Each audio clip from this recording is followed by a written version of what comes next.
يلا بينا نعمل احلى والذ شوربة مشروم. في حلة على النار هضيف مكعب من الزبدة، وهضيف عليه حوالي معلقتين من الزيت. بعدين هضيف بصلاية مفرومة ناعم، لو في بصل ابيض يفضل، انا اللي كان متاح عندي الاحمر.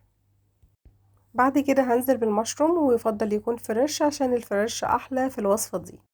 هقلبه مع البصل دقيقتين كده، وبعد كده هنزل باربع فصوص من الثوم المفروم واقلبه برضو معاهم. بعد كده ضفت معلقة كبيرة مليانة من الدقيق معاهم وقلبتها، بس الجزء ده ما تصورش، ونزلت عليهم بعد كده بكوباية ونص من الشوربة. يفضل شوربة لحمة او مرقة لحمة.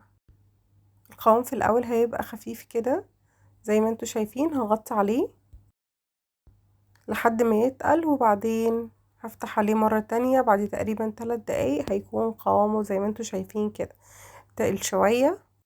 فهاخد ربع كمية المشروم اللي معايا دي واضربها في الهاند بلندر. الخطوة دي مهمة جدا وحلوة قوي علشان بتعلي تست الشوربة معانا. وبعد ما ضربتها هرجع بيها مرة تانية للشوربة، وهنزل عليها بكوباية من اللبن. هديها رشة من الملح ورشة من الفلفل الاسود، مش محتاجة توابل اكتر من كده.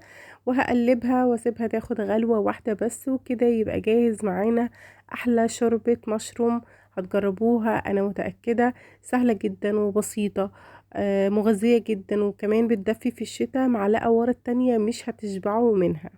جربوها، متنسوش تتابعوني وتعملوا لي لايك.